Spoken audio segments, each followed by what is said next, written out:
Welcome, everyone, to the C-Suite Sales and Marketing Perspectives podcast. I'm Steve McDonald, your host. Today, I guarantee you we're going to have a mind-expanding conversation with Lina Tonk. Now, Lina, you are currently the CMO at Recurly. You've been a Chief Marketing Officer 2 times. You've been a Chief Experience Officer. You've actually carried the bag. You've been in sales. There's a number of things that are in your background that I'd love to have you just expand on just a little bit before we jump into our conversation here. And that conversation is, how do you demonstrate B2B value? It's not as easy as we think it is. In fact, we all toil with it every single day.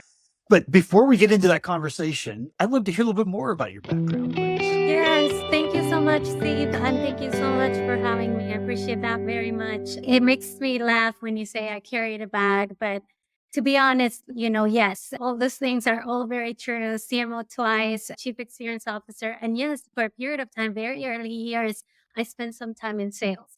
And to be honest, I'll tell you just a real story here. I actually lost a bet.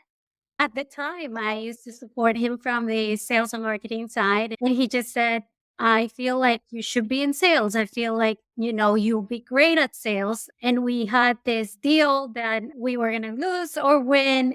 And I lost the bet. I ended up being there 8 months. But it actually connects a lot to my career. It connects so much into who I am as a CMO, because those early years really gave me the view of what it takes for sales to carry the bag, get to your quota, the hustling that goes with it, the partnerships that you have to build, the not being so sales centric that all you want to do is sell, but, trying to provide value. I think those early days gave me a really view of what I was going to do in the future. As I became CMO, it was clear to me that there were other areas that I wanted to explore. I come from HR tech. Previous to this, I was in SaaS HR tech. And so that I was incredibly close to employees, what employees want, what they don't. So that gave me a very good view of HR. And then the area where I wanted to expand more, and I did for a minute there, it was the experience side, which I think is so important for marketing or for really anyone on any stage and size of any company in order to, to provide value, being closer to those customers. I really did enjoy my time doing that, but it just gave me so many learnings into being a CMO. So yeah, I guess in my career, those two things kind of gave me the view of the other functions, the leaving it through day to day to be able to understand from a CMO perspective, one, what can I do better for them? But two, how can I provide value better for others and the people that we serve? You just outlined a series that we're going to have to do now: alignment with sales, understanding the employee and company culture, the importance of experience. You just outlined 3 more podcasts that we could do. Those are all deep, deep topics amongst themselves, right? But here's where I want to do. I want to understand, you and I, when we first started talking, and we started talking about what are some of the biggest challenges that we face as B2B marketers. One of the first things that you said was the challenge of really conveying our value in the market. And not only conveying it, but how do we actually see room for ourselves as B2B companies to expand the market, right? And expand the value position in the market. And I just wanted you to be able to explain what you were thinking behind that. Yeah. I probably make 2 big points coming fresh out of customer meetings too. 2 big things for me. Overall is like listen to your customers, listening to what they're experiencing, what they're going through, what they're going within their market, what's going on within their own markets, the growth that they're about to experience or not. So what challenges do they have ahead? So it's like, listen. But I think that there's so many components on how you can listen really well. So one to me is be as close as you possibly can to your customer. So when we met, I think I threw out words like be as close to your customer, to be close to the hip with your customer. So that's number one. But I think number two is also understanding the market and where the market is going. So that you can provide them some of that information. I think I mentioned some of their reports, specifically one of ours that is driving the industry highly in our case in subscriptions.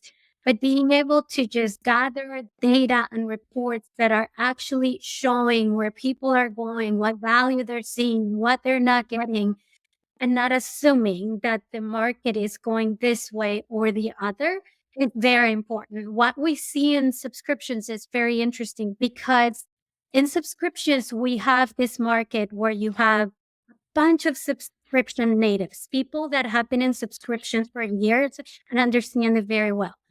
But then we also have a bunch of brands, incredible brands that are now discovering subscriptions as a revenue generator, but they are not sure how to do subscriptions. So in that case, we have to have the ability to guide them ahead, showing them the way, taking them through these reports, sharing with them what we're seeing within our other customers. And we have one of the things that our platform that's really, really cool is we have so much data from so many subscribers. We see a lot of trends. So we're able to extract a lot of like the value. So to go back to the beginning to me is listen to the customer, but then also listen to the market. What is the market telling you? And I would not even get too concerned about what competitors are doing. I feel like you touch bottom when you're too worried about your competitors and more about, I think you have to concentrate on listening to your customers before you do anything. So I want to ask some more questions about the idea of like being at the, tied to the hip with the customers. You know, I don't know how well known this is, but, Amazon has this empty chair policy. And the empty chair before COVID was a physical chair in a meeting that was empty. And now it's a kind of a virtual chair, but the chair represents the customer. If the customer were here with us in this meeting, how would we be making decisions differently? Right. That's how important it is. I've never met a company that didn't want to be customer focused, customer obsessed, customer centric, but it's the ability actually to put that mindset into action. Right. And when you and I first came on before we hit the record button, you just lit up about the customer event that you were just at and the amount of, knowledge and just the perspectives and that you gained from that. The idea of being connected to the hip is being connected to the highest authority in your business. Who in your mind is responsible? Who owns that customer? Not necessarily the customer relationship. I'm not talking about that, but understanding, knowing the voice of the customer, but then has the responsibility for being the voice of the customer as a service for the different departments internally. Who takes that mantle? Ah, I'm so glad you asked that. So in the real world, if I had like the book answer, the book answer will be the customer team.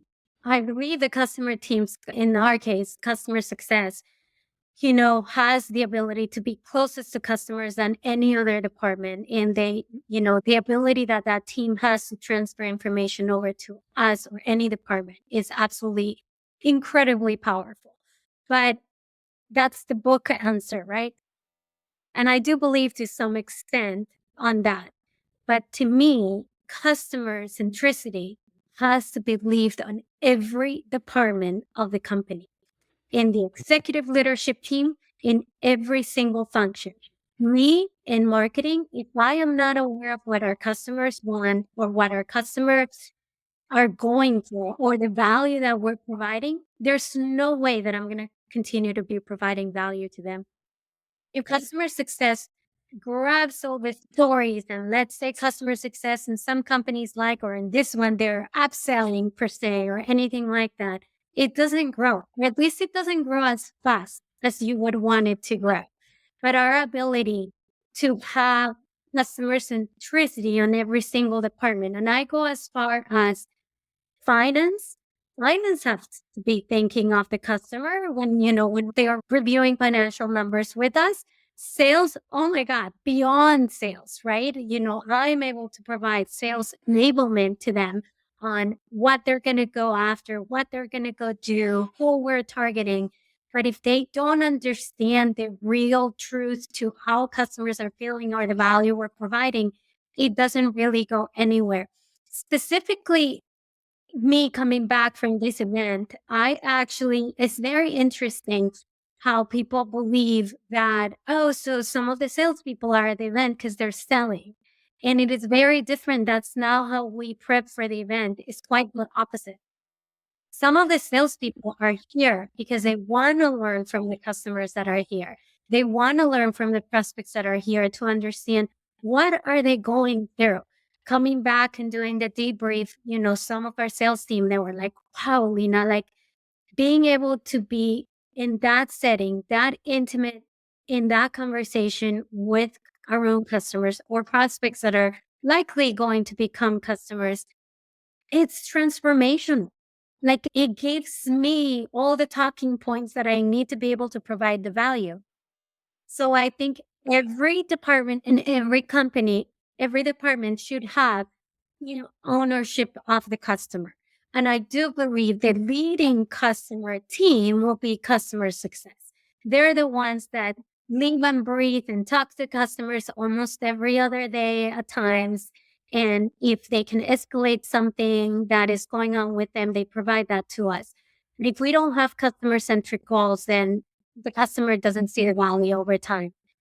So in my team, our role is to provide a tremendous product experience for our customers. And if we were not intimate into how they use the product itself or what they need from the product or what's coming in the market that they need from the product, it wouldn't work so well.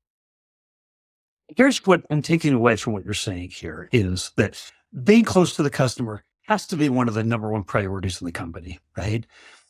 Let me ask you something that could be perceived as a little bit controversial. Okay. Because I talk to CMOs, CROs, and CEOs, of B2B companies all the time on the podcast. What we've found is that most companies and most executives in the company agree with this, that we have a high degree of familiarity with our companies or our customers. We do not have a high degree of meaningful, deep understanding of our customers. When I say customers, I mean the ICP, our ideal customer profile. And here's how it breaks down. And this is what I want to get your reflection on. So in that lots of companies rely on, we have conversations with customers or prospects all the time in sales. And we can learn tremendous amount. Two things happen in a sales environment is there is a shield up in that conversation. You are being sold to, right? Are you talking about your deepest challenges? Are you talking about the things that you're worried about and you're concerned about that you don't know how to overcome? And it's been proven that sales reps, and this is across the industry, talk 2/3 to 3/4 of the time, right? Like you would never run a deep customer learning program through an existing business process designed to sell, right? In customer success, right? Most customer success leaders are saying, I'm putting out flyers all the time. I'm answering questions and I'm trying to cross sell and upsell. 73% of new annual revenue comes from existing customers. The customer success organization is actually an internal sales organization a lot too. Once again, they're having conversations that are very sales oriented and very focused about our product, right? Where the kind of conversations that you just had, right? They weren't sales conversations at this event. In fact, you said we prepped the exact opposite. This was an open, honest dialogue, right? How do we have more open, honest dialogues? Because that glow that I thought you came back with, right? We got to keep that up, right? We can't let that go. So a few things, and I'm making a note because you just touched on a magic thing and a magic word. And I laugh because no matter how much we train them and enable them, sales has some behaviors. And this is where I go back to the time where I was in sales, right? I was trying to meet my quota and I was like, I'm going to go as fast as I can, have a quota to meet. And I don't have time to be going through market research or anything like that. So the time that I was spending telling them things was so much greater than the time that I was spending. And this is where I think you touched the magic word. Listen, every customer is different. every customer is going through something different. And having the ability to not go as if you're going through a script for every single customer, just like be present, be there, listen. I tell our sales reps a lot. I'm like, sometimes I see when you're getting ready to answer the question that you're just thinking about what you're going to answer instead of like actually listening to what they're saying. You're already thinking what you have to say. So just take a moment. Don't think about what you're going to say, but just listen. And the ability that we have to listen in a very intimate way, and it doesn't need to be specific to being in an event in person, it's really going to drive differentiation. I've seen it here done beautiful. I think we've transformed it within the last year. Our CEO spends a lot of time with our customers too. Our executive team spends a lot of time with our customers. And we don't say, we have our chief customer officer, we don't say, oh, just Rachel goes to meet customers. It's quite the opposite. We all have time, find ways to meet with our customers. Sitting back, listening. When we talk with the market, there's another perspective I have on this, on any really market, wherever you are in SaaS. When you become so desperate about being the leader of that market, so then it starts becoming cloudy because then you're thinking about competitors all the time. And then I think that just clouds what you're trying to do and what you're trying to do after you did your listening. I think there's that ability of making the market better for all of us. And at this event that we were just at, I invited a couple of influencers within the industry. And as a matter of fact, few of them said, well, do you mind if I'm partnering with your competitors? Or I'm like, not at all. And the way I explained it when I opened the event, and I said, we're here as part of the subscription industry. But my hope when we all leave here today is that we have learned from each other, that we have made our market better, not made Recurly better, made our market better, and having that ability to go back to the listening part. So I think those two things are differentiators 100% on how you're actually able to bring value. Now, I can say all these things, Steve, right? And say, yeah, and like if you're with customers and then but then if you don't come back, for example, from an event like that, or you're a team that came back and you don't take action, that's another big one to me. If you don't take action on what you did for listening, on, do the things that you said you were going to do, right? Whether you spoke to a customer, you told them you were going to do this, that's very important too. And briefing the teams that were not there and letting them know, hey, we're starting to see this. Just keep an eye for that. Or customer A, B, and C, they're going through this. I remember coming out of the event, and the first thing I did, I was just writing notes because I'm like, I'm going to forget. Like, I had so many deep conversations. I'm like, we cannot forget all these things we listen and all these things that they are experiencing. And then when I flip it over into like a sales and marketing motion, Steve, it's if I don't do anything with that listening and that value and the way you speak to them, that's another thing, right? Like it just, it's got to be on the way you talk to them. There's a whole other piece of the puzzle that is very, very important and that I think we changed quite a bit at Recurly after I came in and our new brand represents that is let's not talk so much about ourselves. Like let our customers speak for us. That doesn't mean that we're going to have our customers on every press release, on every podcast. Just just be so intimate with your customers that you are able to tell those stories and that your company is able to tell that story. I used to, when I first came here, like I would sit through a briefing and the briefing was all about Recurly for like 20 minutes. And I'm like, oh my gosh, we didn't even ask them, how are you doing? It's not flipping the story, it's flipping the listening, but flipping the ability that we have to say, hey, actually, I think you'll really love it. But let me take you through some examples of how other customers have gone through. what you're going through and how we think we can support that for you, provide that value. I think that speaks much higher than us saying we do this and we do that and we're amazing at all these other things. You know, I got to tell you, I need to tell you the three things I wrote down as you were talking there.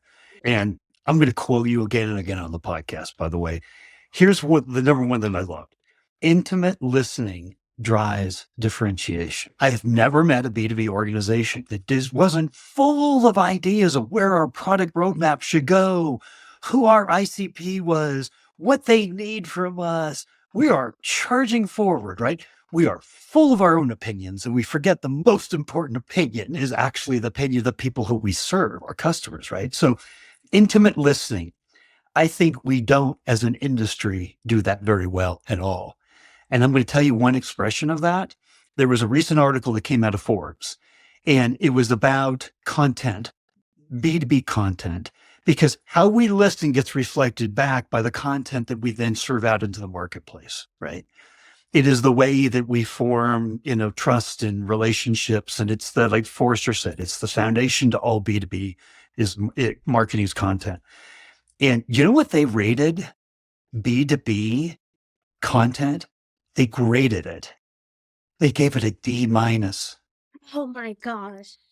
A D minus. Think if your son or daughter came back with a D minus, you'd be like, okay, this world's about ready to change. Okay. Right. So and to me, the idea of the reason why I bring that up is because intimate listening, right, is how we're going to change this. That's what I'm taking away from what you're saying there. But I want to hear what you're thinking, because I got a couple of more things off of what you've already said. There's two other things I was thinking about so I got to read that piece on Forbes, because what came to mind when you share that is we become so automated, like let's give room for AI. I always say, give room for AI, give room for technology and the automation and what it allows us to do better. But when we become so automated with our content and with our outreach that we're not even thinking on how we listen or what we're going after, it gets lost. They're just words that all sound the same. I was at a conference where, from the other side, some of the prospects were saying that every email sounds the same. They all sound the same. And then now they're becoming creative with they send you these subject lines that are horrendous and very, like, people just don't even want to look at it. So I think it's just that value of just being able to, it's very timely because tomorrow we have actually a big press release that is a very intimate story with one of our super awesome brands, Newly, where they just had an awesome renewal with us. And the experience we had the renewal was all about value, about what they were needing, what they were thinking. And then we decided to write a story about them with them. It's a story about togetherness, understanding each other. So that's the other thing I was going to say. But one more thing that I think is huge for customer-centric teams and on B2B, and really when we look at any market, is magical moments. What magical moments can you provide your customers, but not uniquely to your customers, but your prospects? And the same way you want to be intimate with them and listening to them is what kind of moments within, whether it's onboarding or when you're upselling to them, you got to be able to identify magical moments where you make them feel something. Right? I think magical moments are the key. And when you start making, and there's studies on this, on when you make someone feel something, not only are they going to remember you, but they're also going to connect with what's going on with them. And you only get to magical moments if you are driving value into what they're needing. So I think magical moments is another big one for me. Well, I'm going to let's just share our magical moments here, because there's something else that you said that really hit me too, which was you said, let our customers speak for us. So you and I in our past conversation, we talked about this study that was done a little bit over a year ago called the Trust Gap. And it came out and it basically said that with B2B buyers, 74% of them don't believe the customer evidence that we present to them. They don't believe us. We are the sellers. Of course, we're going to put ourselves in the best light, right? And like you said, the press release coming out tomorrow, it's not about Dooley needed this, so we did this, and they accomplished this, right? That's the typical case study. That's the typical format. And by the time those things go through internal rounds and we send them over to the client, it goes through internal rounds, it goes up the ladder for approval. And if it ever comes back, which 4 out of 5 don't, right? It looks like a very polished PR piece, a stereotypical. But what you can't argue with is the authentic voice of our customers. And this is what I wanted to ask you about. There was a really brilliant woman on the podcast about a year ago, and she's 3-time B2B CMO. And she said, Steve, she said, our campaigns always perform better when the voice of the customer leads ours. That's the authentic voice. That's the peer community of who we're talking to. Yeah. I mean, I believe her 100% because when you start campaigns on competitor campaigns, then you become so desperate. It's almost like you're so automated and so desperate about generating demand from the very beginning. This is something that I presented at our own commercial kickoff on stage. And I explained to everyone at the company, I said, the experience that customers have with us needs to start the moment we generate the lead. So when we speak of customer experience as if it's the moment where, oh, it's a deal, it's closed, and now it's going into customer success. No, no, no, no. To me, the experience and the value start the moment you generate that lead. Now, think about how you're generating leads, right? You're doing that digitally, you're doing it through your website, you're doing it through an app, through a report that was downloaded. So, what are you seeing on every single one of those pieces? That when they end up actually talking to us, whether it's an SDR or an NE or whoever they talk to, will they be hearing the same words? Will they be talking similar? Or is the story or the feeling of magical moments or feeling or understanding or listening goes away? You know, we're all selling to people. They're all humans. They're all going to feel it. So I am like so concentrated now on understanding the beginning, which is like weird for a CMO sometimes, understanding the origin of a lot of our campaigns. Because the CMO that you spoke to, she's 100%. The campaigns that we go review from the beginning and have that different track perform beautiful.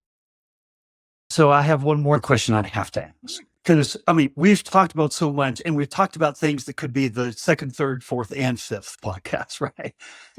So much we've gone over here. If you were going to give a single takeaway that you wanted the audience to have, your peers, other C-suite executives, what's the single most important thing that you want them to take away from our conversation here today?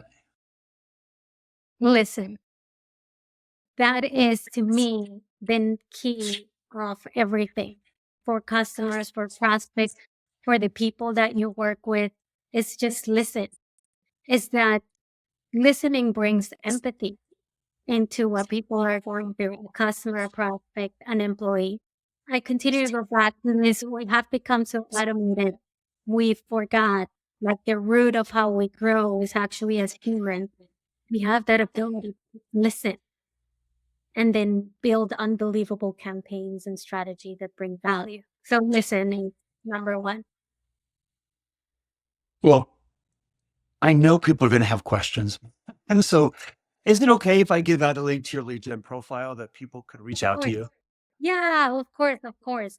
I wanted to add one more thing, Steve. In programs, I know we touch on that super high level, but programs that people can use too that are very successful for listening, concentrate on advocacy programs. They work very well. They're great programs for listening and providing back to your customers. Don't use advocacy programs to do things for yourself. As a company, do things for your customers. And executive sponsor program work beautiful. Some customers want to have an executive sponsor, and that creates a lot of listening as well. So just some tactics for people to look into that value of listening. Well, thank you so much. I mean, the whole goal here is that if we, as all as C-suite executives, can share our perspectives and our insights from our career, then it's like the rising tide that lifts all boats, right? And I think you were a significant part of that rising tide today. So thank you. Thank you so much. Thank you so much for having me.